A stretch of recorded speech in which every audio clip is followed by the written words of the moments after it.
families, creating a lifetime of memories.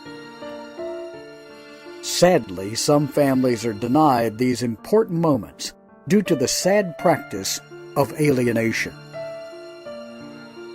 These are families divided. Hello, everyone, and welcome to Families Divided. Dr. Hubin, who is president of National Parent Organization, is our guest in this segment. He's going to be speaking to us on shared parenting with some extremely important information we need to know more about.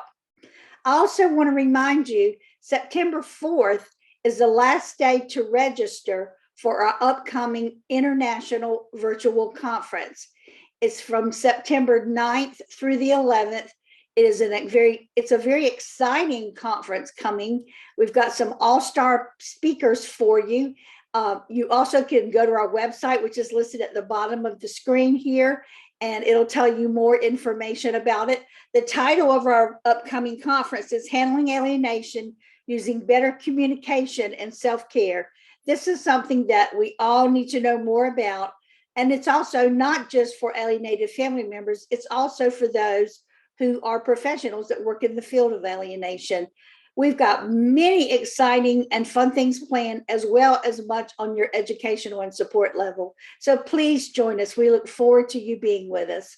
And now, Dr. Hubin, right after this message. Divorce and co-parenting are a major life interruption for families, especially the kids, but also for parents and grandparents. And it's even worse in blame-filled, high-conflict cases. When parents engage in alienation by turning the kids against the other parent or grandparents, kids suffer. They're denied the opportunity to build the 4 big skills necessary for future resilience. New Ways for Families online class can help. Parents learn to use our popular BIF and EAR skills to calm the conflict and stop the hostile emails and texts. And we even have a class for kids and parents to learn together. Research shows a 75% improvement in joint parental decision-making after this course is taken, plus overall improvements for kids' well-being. Don't wait to make this affordable investment in your children's future and improve your well-being too. Start learning new ways for your family today at conflictplaybook.com.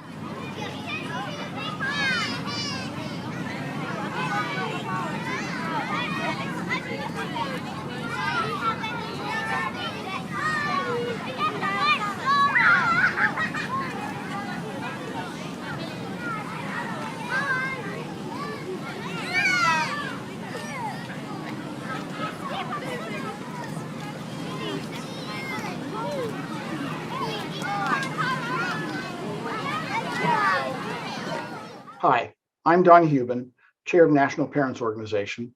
First, let me say a little bit about myself. I am, as I said, the Chair of National Parents Organization, but by way of background, I am a Professor Emeritus of Philosophy at The Ohio State University. The has been registered, and I hope you detected a tone of sarcasm in my voice when I said that. I'm also the Founding Director Emeritus of the OSU Center for Ethics and Human Values, and most importantly, I am the father of 3 and the stepfather of 2 and the grandfather of 5. That's enough about me. Let me say just a little bit about NPO as by way of an overview. National Parents Organization is the nation's largest and most effective shared parenting organization. We have chapters in 26 states, and we work with other organizations in other states and in those states to promote equal shared parenting. I describe National Parents Organization as a child-focused and research-based organization. And what I mean by that is that we ground our advocacy for shared parenting on research about child well-being. Let me start at the beginning here. What is shared parenting? Not everyone is familiar with it. Shared parenting has 2 elements. The first is what lawyers call legal custody. That's the responsibility and the right to make decisions about the children's lives. And the second element is physical custody. That's where the child is physically residing, whose house the child is staying at. Shared parenting involves joint legal custody and shared physical custody. How much shared physical custody is necessary for it to be considered shared parenting? Well, there's a lot of debate about that. Some researchers say 35% of the time, at least, for each parent. But for the most part, National Parents Organization talks about equal shared parenting. And that refers to a situation where both parents retain legal custody, the decision-making authority for the children, and they share the physical custody in a substantially equal way. So there's roughly equal parenting time. Why does shared parenting matter? Well, shared parenting is a win-win-win arrangement for raising children when parents are living apart. And what I mean by that, it's a win for dads. Dads' lives go better when they have shared parenting. It's a win for moms. Moms' lives go better as well. And most importantly, it's better for the children. So let me start with dads. It's sometimes not appreciated that men's health is affected very significantly by their relationship with their children. Being marginalized or completely erased from their children's lives harms men's health and their happiness. It affects their physical health and their mental health as well. As two researchers put it, a man's life as a father is central, not peripheral, to his health. It's interesting that divorced fathers are 10 times more likely to commit suicide as divorced mothers. They're also 10 times less likely to get custody of their children. What about moms? Well, the flip side of the marginalized dad is the overburdened mom. The benefit that shared parenting has for moms is it allows them more time to further their education, to advance in their careers. It gives them time to decompress and recharge, because we all know that as rewarding as raising children is, it also has its trials and tribulations. And sometimes it's nice to just be able to kick back and relax without the responsibility of caring for the kids moment to moment. And finally, it allows them the freedom to develop their personal life. This is why a number of organizations now, the most interesting one is one called Moms for Shared Parenting, is helping to distribute the message about the benefits of shared parenting for mothers, and to help them see that this actually works better for them too, and resist some of the pressures that mothers feel to try to get sole custody of their children because they're told that's what good mothers do. But I said most importantly is the benefits for children.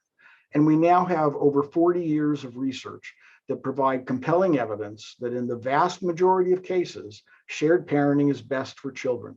On virtually every metric of child well-being, children raised in shared parenting situations score as well as children raised in intact families, and they score much better than children raised in sole custody visitor models.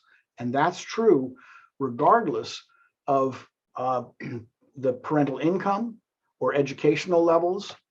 It's true even when the parents don't initially both agree to shared parenting. It's true even when there's conflict, nonviolent conflict between the parents. And it's true even for infants and toddlers. And the closer that the parenting time approaches a 50-50 split, the better it is for children.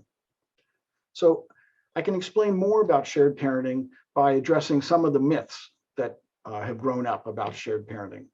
Those who oppose shared parenting sometimes say shared parenting is a one-size-fits-all arrangement, and they remind us that every divorcing couple or separated parents, every case is different, and you can't use a cookie cutter and apply the same arrangement for every case. But in fact, shared parenting, an equal shared parenting, is not a cookie cutter, one-size-fits-all approach. Unlike the standard visitation rules that courts apply, which specify specific pickup times and drop-off times, shared parenting and equal shared parenting, there are lots of different schedules that are consistent with equal shared parenting, and they can be adjusted appropriately for the age of children. They can be adjusted for the parents' schedules, their work schedules. It's a very flexible approach to separated parenting. The second myth I want to mention is this. Sometimes people say, well, shared parenting works. Yeah, but it only works when the parents are in full agreement and able to cooperate and make all of their parenting decisions together. Sometimes people talk about shared parenting as if in order for it to work, the parents have to have a very cooperative, congenial relationship. They get along well with one another. They're still best friends. They get together every week for coffee and talk about the kids. They describe it in such a way you wonder why these parents got divorced or why they're separated. But in fact, shared parenting works best for children, regardless of whether the parents are in conflict. And indeed, the parents can have different rules in different households. Kids adapt to that very quickly and very easily. So it may be that in mom's household, the kids have to help with the dishes after dinner. In dad's household, they don't. Maybe in mom's household, there's no TV until the homework is done. In dad's household, you can watch TV when you get home from school, as long as you get your homework done that night. Kids adjust to that just fine. There's no reason for the rules of the household to be decided by both parents in cooperation. Most parents engaging in shared parenting do what researchers call parallel parenting. For the most part, they make their decisions in their household on their own. They don't agree on everything and cooperate on everything. They come together when there's something important affecting the well-being of the children, if there are problems in school, if there are medical problems and so forth. But there's no need for them to be really congenial and close friends in order for co-parenting to be beneficial to children.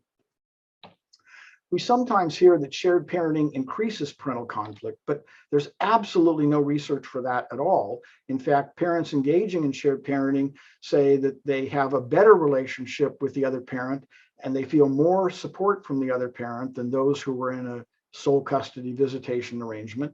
And these feelings of more cooperation increase as the shared parenting goes on. Some people admit that shared parenting is great for most kids, but they think it's inappropriate for infants and toddlers. They believe that the infants and toddlers have to have one home and maybe the other parent can visit for short periods of time, but they shouldn't be shuttled back and forth, is the phrase that's used. Well, that myth was exploded in 2014 with the publication of a remarkable research paper that was signed on to by 110 child development experts that concluded, among other things, there's no evidence to support postponing the introduction of regular and frequent involvement, including overnights, of both parents with their babies and toddlers. And finally, we sometimes hear this. We hear critics of shared parenting say, look, we know that children raised in a shared parenting situation do better than children raised in a sole custody situation, but this isn't causation, it's correlation. The reason that children do better, the children in shared parenting situations do better, is that their parents are less in conflict with one another, they're better educated, they have higher levels of income, etc. Well, that's just not true. I've already mentioned that shared parenting benefits children independently of the parent's level of income, independently of their level of education, and independently of their level of conflict. And in recent award-winning research, it's been established that shared parenting is actually the cause of the better outcomes for children. So the science supports equal shared parenting. It supports there being a legal presumption of equal shared parenting. What do members of the public believe? National Parents Organization has commissioned polling by a respected independent polling agency in 20 states. The states are the ones that show up darker blue on this map. And we are currently commissioning additional polling in 4 more states. What does the polling show about public attitudes about shared parenting? The remarks are stunning. In every state polled, support for shared parenting and for there being a legal presumption of shared parenting is over 83%. That's a remarkable number in a country that is currently deeply politically divided on many, many issues. And it's hard to get 40% of the population to agree on anything. 83%, that's the lowest number. In some states, the number is 87 or 89% that agree with this. And importantly, the support for shared parenting cuts across every demographic divide: race, ethnicity, age, religion, political affiliation, and importantly, sex. So the science supports a presumption of equal shared parenting. The public supports a presumption of equal shared parenting, but courts and legislators have been slow to enact equal shared parenting legislation. Currently, only 4 states have a strong equal shared parenting law. In 2012, Arizona enacted legislation that required courts, consistent with children's best interest, to maximize each parent's time with the children. Now, we weren't sure when this legislation passed how courts would interpret that, but follow-up research has shown that the courts are interpreting this as a presumption of equal parenting time. And so that's the starting point for Arizona courts. And then if we're going to move away from that starting point, we need a reason to do so. In 2018, Kentucky, as a result of NPO's work, passed the country's first explicit equal shared parenting law that says that courts will presume that equal parenting time and joint legal custody is in children's best interest. And they will presume that unless there's evidence to the contrary. Just last year, Arkansas passed a very strong equal shared parenting presumption with NPO assisting a local organization there called Arkansas Advocates for Parental Equality. And earlier this year, West Virginia passed an equal shared parenting law led by the NPO chapter in West Virginia. In recent years, on average, there have been equal shared parenting bills introduced in about 20 states, sometimes more, sometimes less. The bills are typically opposed by special interests, including judicial organizations, which argue that the courts are already doing a bang-up job on their custody decisions and there's no need for legislative action, and by bar associations. And I'll leave to you to guess what the motivations of bar associations are, but I will point out that custody litigation is very expensive for families. And the flip side of that expense is it's very rewarding for attorneys involved in it. So let me say a bit about NPO's work here. What we really want to do is to reform the norms of separated parenting to make equal shared parenting the norm. And that involves legislation. I've already talked about some of the legislative efforts that NPO has been involved in. It involves educating divorce professionals, judges, attorneys, psychologists who testify in court and so forth, and parents about the benefits of equal shared parenting. And it involves raising public awareness about shared parenting. So I've already talked about the legislation. I want to talk a bit about the education. And I said that NPO is a research-based organization. We support the research that's done by psychologists and sociologists about the benefits of shared parenting. In 2017, NPO sponsored what is still the most significant international conference on shared parenting ever produced, brought experts from around the world, Australia, England, Sweden, to talk about shared parenting and to present their research. And the videos from that enormously important conference are all available free at sharedparenting.net, a website that we created as a sister website to our own. So if you're interested in seeing some of the best research on shared parenting presented, go to sharedparenting.net. And we have just established the Ned Holstein Shared Parenting Research Awards. What this does, we have an annual award that recognizes the most significant research on shared parenting in the previous year. And I have a picture here of one of our recipients from last year, Ashley Votruba. In addition to the annual award, we have lifetime achievement awards that we've given for people who have spent 20, 30, 40 years of their professional career doing research on shared parenting. So we support the research that others have done, and we try to publicize it and make divorce professionals aware of it and parents aware of it on our website. We also do our own research. So in 2014, and then again in 2019, we published the NPO Shared Parenting Report Cards. These grade state legislatures on their statutes concerning custody. And I'll say just a bit about that in a second. In 2018 and 2020, NPO produced the Ohio Parenting Time Report Cards, which graded Ohio courts on their parenting time rules. In Ohio, every court has to have a default parenting time rule, and we evaluated those parenting time rules and graded the courts on them. And then just earlier this year, we published a groundbreaking report on child support and shared parenting. So what that focused on is how do the state's child support laws divide the combined financial resources of both parents between the children's two homes when the children have two homes, when shared parenting is being used here. So about the shared parenting report card, I said we did that in 2014 and then again in 2019, and it showed progress, as you can see here. During that 5-year period, there were 180 shared parenting bills introduced in 48 states. 13 of those bills in 9 states were signed into law. The average grade for the 9 states with new laws rose from a D+ to a B-. And actually, the states that rose the highest, the 2 that in 2019 received A grades, they rose from the D range. They leapt ahead of many, many other states in their shared parenting laws. Those states improving their custody laws raised the average grade of all states from a D+ to a C-. So there's progress. We're planning to do this study again in a few years, and it will show the new states that have joined the Shared Parenting Club, Arkansas and West Virginia, and there are a number of other states where there are bills that look like they're likely to be successful.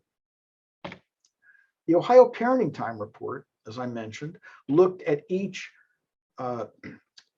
county court's local rules for parenting time. And what we found in 2018 was really distressing. The vast majority, 68, I believe it was, of the 88 Ohio counties had parenting time schedules that were every other weekend and one evening a week or less. Some of them said no midweek time. So children could go 13 days without seeing one of their parents. Now, several of the counties had very good parenting time schedules, and those counties got A's. When we did the study again in 2020, the media coverage that we had gotten in 2018 led 8 counties to change their local rules, and it resulted in more than 500,000 Ohioans being subjected to parenting time rules that gave them an equal time option, and more than 250,000 Ohioans now living in counties where there was a presumption that there would be equal parenting time. And then finally, I want to say something about the NPO child support and shared parenting research program. This was a massive research project on our part, taking a full year of going through every single state's child support guidelines in detail. And we were grading them not overall, but on one specific feature. When parents are doing shared parenting, the children have 2 homes. And so we graded the states on how they divided the combined financial resources of the parents between these 2 households. And what we found was shocking.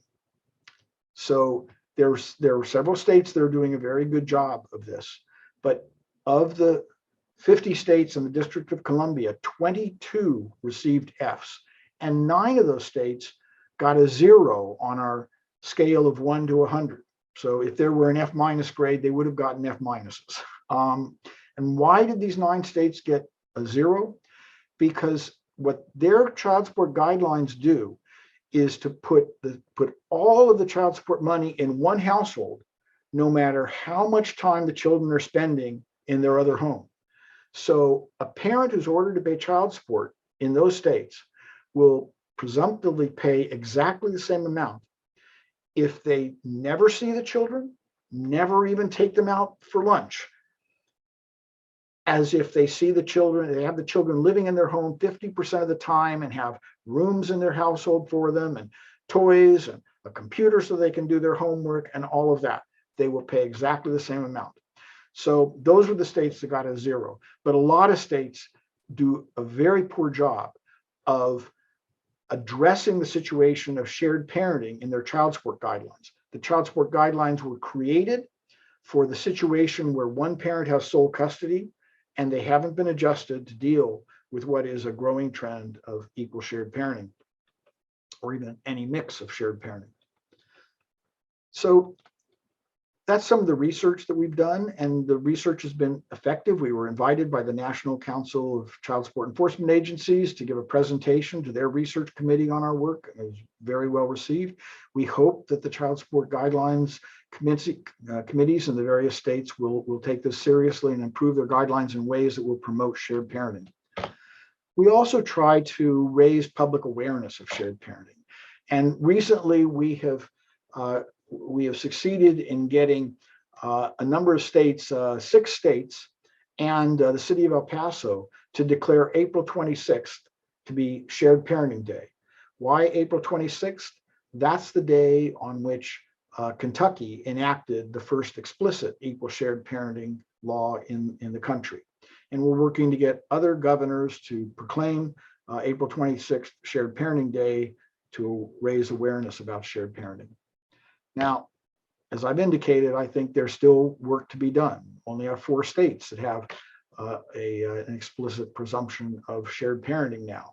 So NPO is committed to doing more work to ensure that parental separation doesn't lead to parental deprivation. We want to get strong shared parenting legislation passed in every state so that when parents divorce, they can presume that they will be able to continue to be fully engaged in their children's lives. And we want to educate judges, attorneys, and parents about the benefits of equal shared parenting. Even with the laws we have in place now, if both parents went in and said, well, look, we're having problems with each other, but we know that shared parenting is best for kids, so we want shared parenting, they would be able to do shared parenting. We want parents to expect to do shared parenting, to plan to do shared parenting, and to ask to do shared parenting. We want their attorneys to tell them, look, this is what's best for kids. You should do this unless there are exceptional circumstances here. And we want judges to know that as well. So you can follow NPO in any of the ordinary ways. Our website is sharedparenting.org. We have a YouTube channel that you can find. If you go to YouTube and search for National Parents Organization, where we do interviews with a number of people who have been interviewed on this television show, Bill Burnett, Jennifer Harmon, and a number of others as well. We have a Twitter feed and Facebook, of course. So you can follow us in any of those ways. Thank you for your attention, and I appreciate the opportunity to talk with you about National Parents Organization and shared parenting. Next week on Families Divided TV, Dr. Golly will share some tips for alienated grandparents.